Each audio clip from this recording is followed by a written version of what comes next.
आज इस वीडियो में हम चाणक्य और उनकी कुछ नीतियों के बारे में बात करने वाले हैं। Let's start.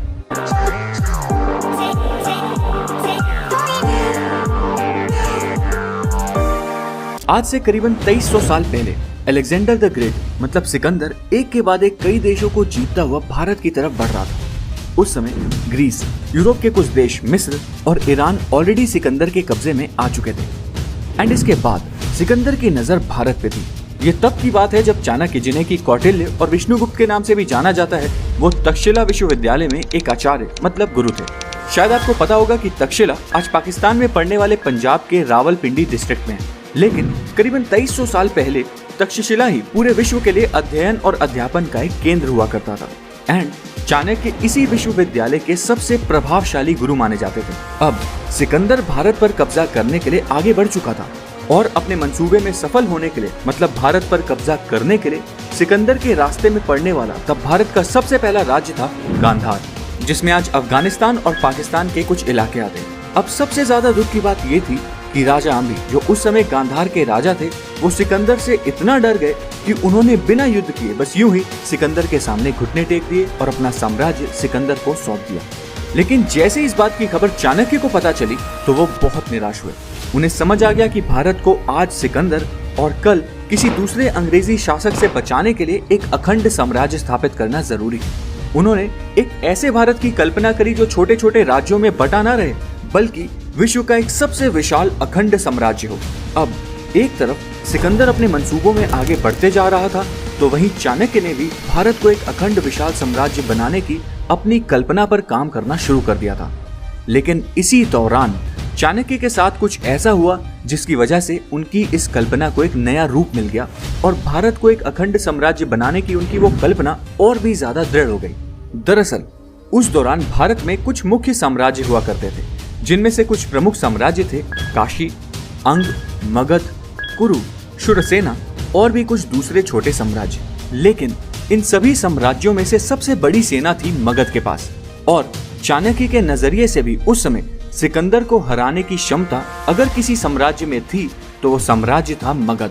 मगध आज के पटना और गया का इलाका है और उस दौरान मगध की सीमा गंगा से यमुना यानी मथुरा तक फैली हुई थी और उस समय मगध के सिंहासन पे बैठा था नंद वंश का शासक धनानंद। चाणक्य ने सोचा कि अगर सिकंदर को हराना है तो धनानंद की मदद तो लेनी ही पड़ेगी। बस यही सोचकर वो धनानंद से मदद मांगने मगध की ओर निकल पड़े। लेकिन मगध में उनके साथ कुछ ऐसा हुआ जिसके बाद इस कहानी ने एक अलग ही रूप ले लिया।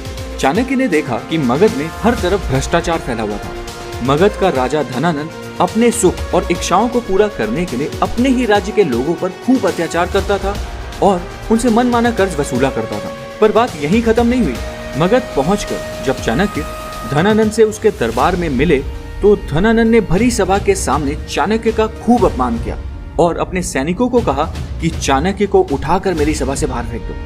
सोचो धनानंद ने ऐसा क्यों किया होगा। जब किसी भ्रष्ट आदमी को आप उसकी गलतियां और उसके पाप गिनाते हो तो वो अपनी गलतियां मानने के बजाय आपको अपना दुश्मन समझने लगता है। चाणक्य के साथ हुए इस दुर्व्यवहार की वजह भी यही थी और यही वो पल था, यही वो सबसे बड़ी वजह थी जिसकी वजह से आगे जाकर चाणक्य ने मगध का नक्शा ही बदल कर रख डाला। उसी दिन उसी सभा में चाणक्य ने कसम खा ली कि जब तक वो धनानंद को बर्बाद करके मगध का काया पलट नहीं कर देंगे तब तक वो अपनी शिखा नहीं बांधेंगे। और अपनी बुद्धि और नीतियों की मदद से उन्होंने अपना यह प्रण कुछ ही समय बाद पूरा भी कर डाला। ये सोचने की बात है कि चाणक्य कोई योद्धा या राजा नहीं थे, ना ही उनके पास कोई बड़ी सेना थी, पर फिर भी उन्होंने सिर्फ अपनी कुछ खास नीतियों और बुद्धि के बल पर सिकंदर को चुनौती भी दी और मगध जैसी बड़ी सेना पर राज करने वाले धनानंद को हराकर एक नया साम्राज्य भी स्थापित कर डाला। पर यह सब चाणक्य ने अकेले नहीं किया था। उन्होंने तो बस अपनी बुद्धि का प्रयोग किया था और एक चक्रवर्ती सम्राट को इस युद्ध के लिए तैयार किया था। इस चक्रवर्ती सम्राट का नाम था चंद्रगुप्त मौर्य। उन्होंने चंद्रगुप्त मौर्य को कुछ ऐसी नीतियां समझाई जिनकी मदद से चंद्रगुप्त मौर्य ने एक के बाद एक कई युद्ध लड़े, उन्हें जीता और अंत में मगध को भी जीतकर मगध को सिर्फ भारत का ही नहीं बल्कि पूरे विश्व का सबसे बड़ा और अखंड साम्राज्य बना डाला। एंड दोस्तों, चाणक्य ने जो नीतियां आज से लगभग 2300 साल पहले लिखी थी वो सभी नीतियां आज भी उतनी ही प्रसिद्ध हैं। और अब हम चाणक्य की बताई हुई उन्हीं कुछ लाइफ से रिलेटेड नीतियों के बारे में बात करने वाले हैं। लेसन नंबर 1, किसी भी काम को शुरू करने से पहले हमेशा अपने आप से ये 3 सवाल जरूर पूछो। मैं ये काम क्यों कर रहा हूँ, इस काम का रिजल्ट क्या हो सकता है और क्या मैं इस काम में सफल हो पाऊंगा। जब आप इन सवालों के जवाब ठीक से सोच पाओ और जब आप पूरी तरह अपने उन जवाबों से सेटिस्फाइड फील करो, सिर्फ तभी उस काम को करना चाहिए।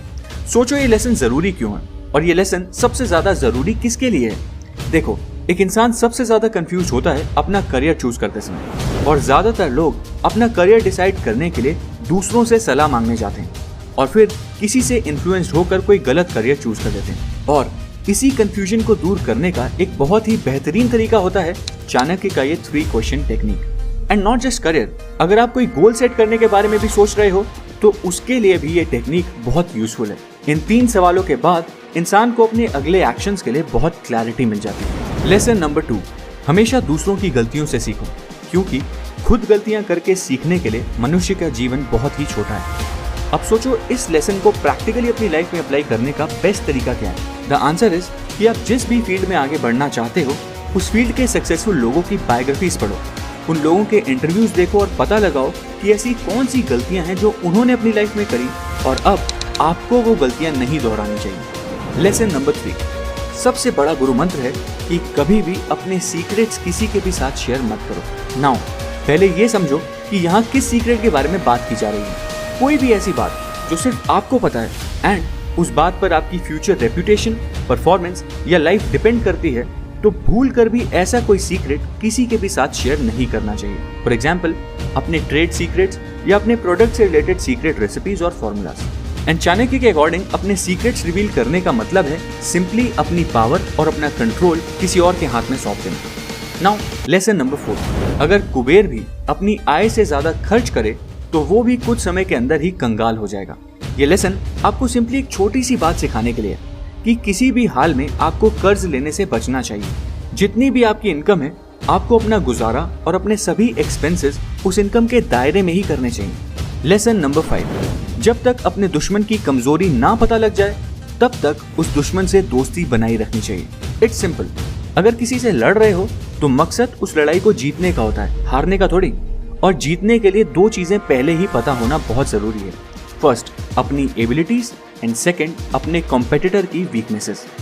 एंड दोस्तों, इन्हीं कुछ इंपॉर्टेंट लेसन्स के साथ ये वीडियो यहीं समाप्त है। उम्मीद है आपको ये वीडियो पसंद आई होगी। अगर आपको ये वीडियो पसंद आई है तो इस वीडियो को लाइक करें, इस चैनल को सब्सक्राइब करें और बेल आइकन दबाएं फ्यूचर वीडियो अपडेट्स के लिए। Thank you.